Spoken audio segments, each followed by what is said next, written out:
What's up, guys? Welcome back to another episode of the Live Loud Life podcast. My name is Antonio, your host of the Live Loud Life podcast. Couple short housekeepings, whatever you want to call that. I can't remember. It's been a few weeks since I've honestly recorded anything.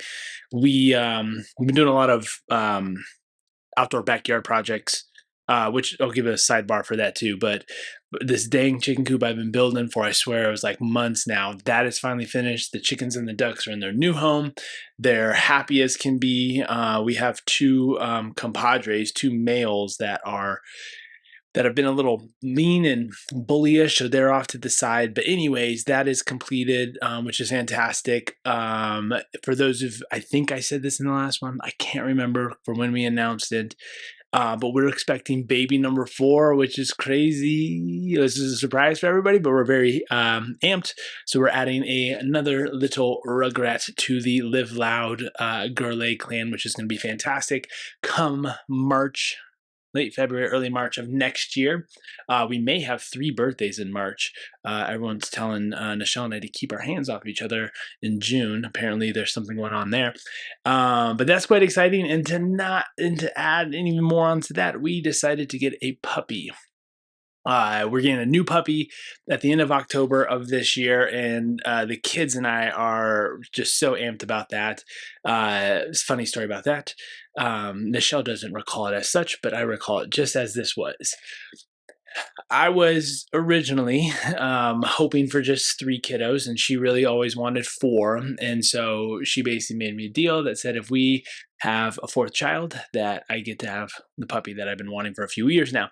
And lo and behold, baby's not coming, so puppy's coming. But we figure now's a good time to, do the early training before baby comes, because I feel like getting a puppy afterwards in training would be a lot more difficult. So that's all that's new in our life. I hope everyone's doing well. We're trying to keep ourselves busy. Oh, the sidebar. So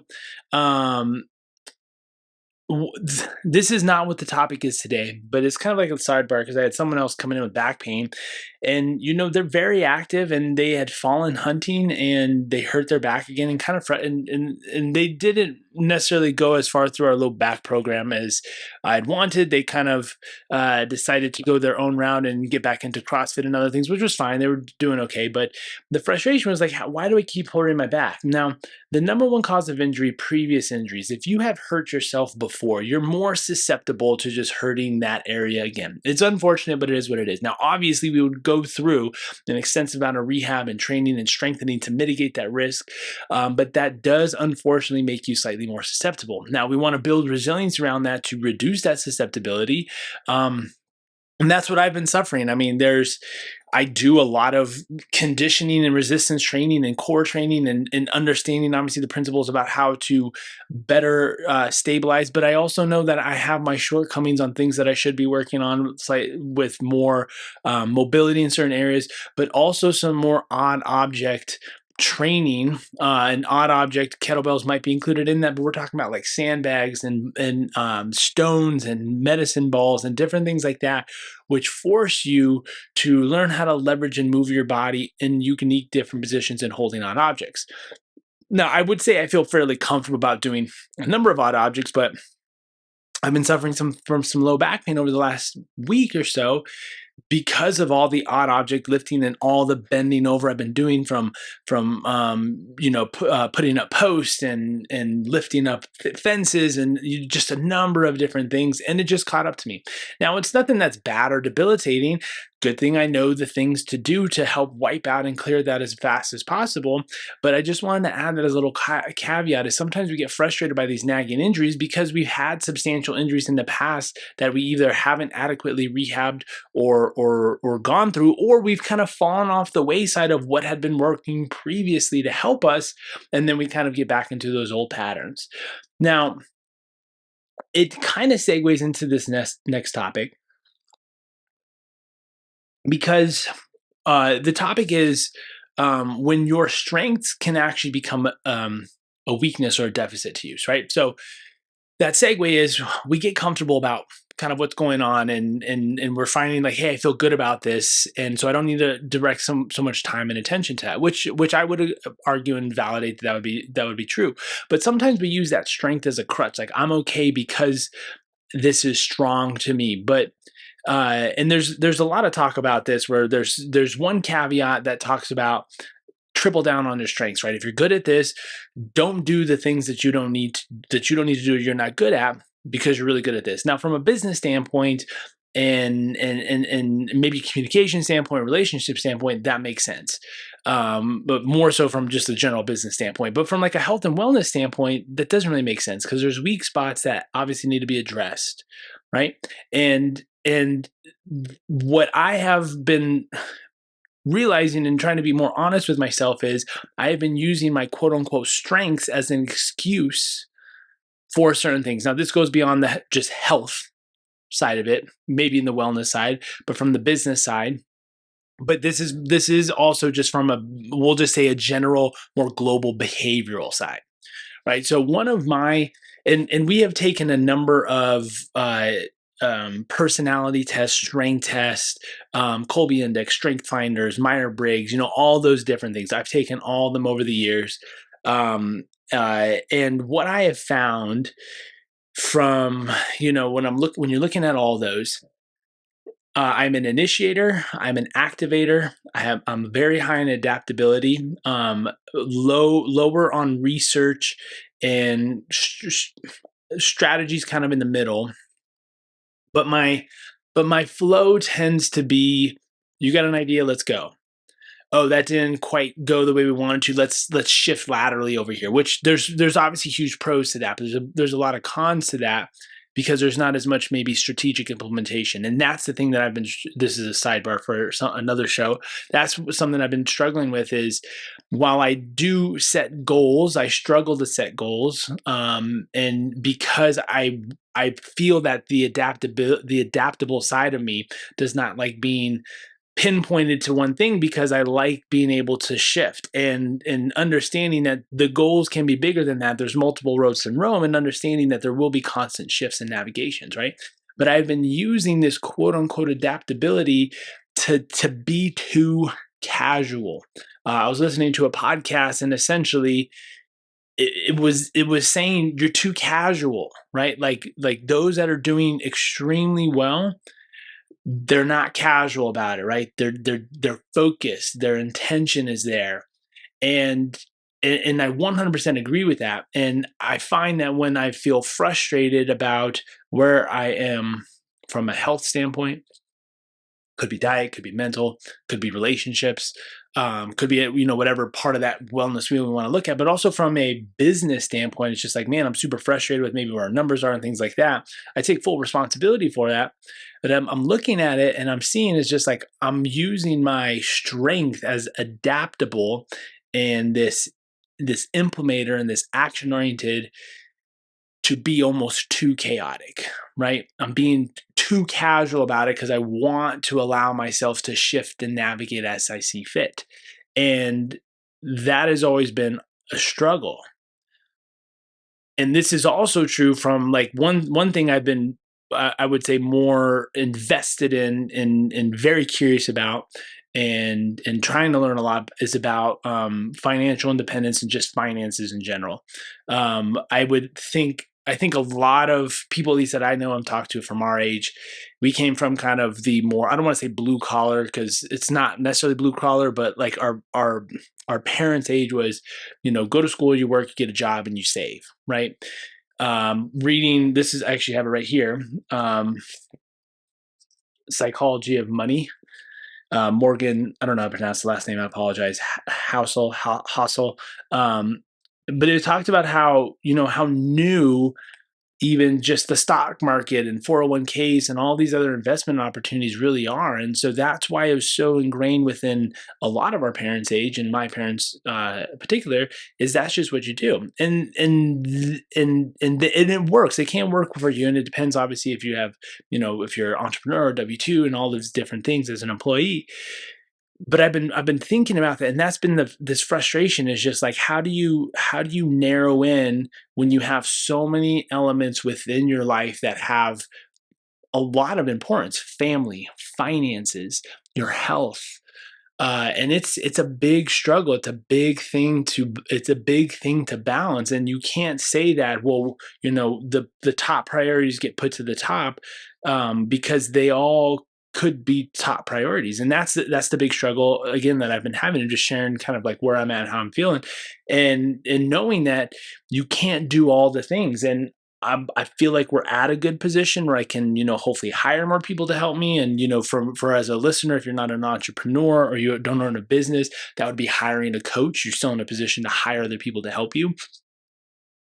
I'm trying to do that. I'm trying to figure out where I need more help, but it's also just researching and learning and trying to figure out. But understanding, and this is I really apologize. This was a long way of saying, is like, there was this other book that I had come across. It's called One Thing, right? When you start diverting your attention too much, my fault as an adaptable or implementer person is you start diluting everything that you do. So when you're thinking about goals, whether that be financial, health, wellness, relationships, business, employment, all that stuff, is you have to start to narrow down. And I am literally speaking out as I am talking to myself. Like, this is me talking through my own thoughts, of sharing what hasn't been working for me and hearing what has been working for everyone else, and finding the struggle of that. Now, that's not to say, again, multiple roads to Rome, that those things that I'm doing now might not come down the road at a certain place in time. And I know they will. And I was going to say, I hope they will, but I know they will, because it is important to me. There are certain pieces I'm trying to put into play while doing other things, but knowing that if I focus too much time over here, I lose attention here. And the moral of it is, and maybe I think other people do struggle with this, and maybe you have the same strengths that I do because of that. We're seeing maybe a behavioral pattern based on personalities, but that is a lot of reason why. And I tell myself, and I validate myself, I'm being this is okay, because these are my strengths. It's my strengths at fault, right? I'm just a person. It's like the person who constantly is getting burned or hurt, right? I'm just a loving person. I care too much. I give too much. Is there's a point in time where that strength might become a fault or a weakness to you, where you have to protect yourself. And the more you know about yourself, the better you can realize that and recognize it, which is a huge turning point, right? Or you just then ask for help and support. And that's where I know I need to, is we have all these different things that we're trying to put in place that's trying to help with this, but then I'm trying to take this, so it's not just sitting there doing nothing, and make it and turn it into something else. And it's a navigation game that, just growing up, I didn't see too much. And this is, again, no fault to my parents or anyone else. It's just the way it was just you work and you save, and we've done well. I'm not complaining about where we are in any way, and I'm super grateful that we have the opportunity to be entrepreneurs, to help people, to be in this situation where we can share information like this, to be in a situation where I can have 4 kids and not feel super strapped from paycheck to paycheck. So this is in no way I'm complaining about that. It's just, how do you go from where you are to where you want to be with the strength that you have, but also realizing that those strengths could be turning into something negative, or more or less you're using them as an excuse. So it's just something I want you to ponder about and think about. We see this as as a limitation for many of the people that come into the office. And I sympathize with everyone, because I've been in the position of obviously being a parent before, and the time and attention that it takes. I do. It's tough. It's definitely tough, especially when you start adding more. But man, the time you have greatly diminishes when you go from 1 to 2 kids, 2 to 3 kids, and I don't even know. Everyone says once you get past 3, like once you have 4, it's just all the same. It's just crazy all the time. So we'll see how that actually goes. But it's like, oh, well, I have to divert so much time and attention to this, so I can't think about myself. And we've all heard the saying, you can't pour from an empty cup, right? And so you have to just kind of navigate it, whether you want to look at a wellness wheel or anything like that, is what needs more time and attention. How can I use my strengths to fulfill that. If it is not a strength that I have, then that's where you would then reach out for support or help, whether it be through us or somebody else, coach, who knows what it is. It could be a financial coach. It could be not doing your own taxes and hiring an accountant. Who knows what that might be. But I find that to be a super, super valuable when we're having that conversation. And I had this realization, and I think it was like I want to say it was like one of my first 5 podcasts. I interviewed a mentor of ours who's a chiropractor, and he's currently the president of a college down in Texas. And I had that realization just this week when I was having a conversation with my son about something. And my oldest, and I wouldn't say we butt heads, but he's older, he's extremely bright and smart, and he, the conversations you have with him, and as I'm talking to him, it was literally the conversation I was having him was just a self-reflection and realization. And it just opened up my eyes to these, quote unquote crutches or excuses that I've been making based on my strengths, which are supposed to be able to be helpful. So something hopefully valuable for you to think about. If you've never taken these evaluations, one is called Strength Finders. That one I really like. It's actually got a number of strengths. So the whole premise is something that might be low on that list. It's not a weakness. It's just not your strongest strength. So you can get a breakdown of your top 5, which is obviously the most helpful, but it's kind of nice to see all of them in the spread.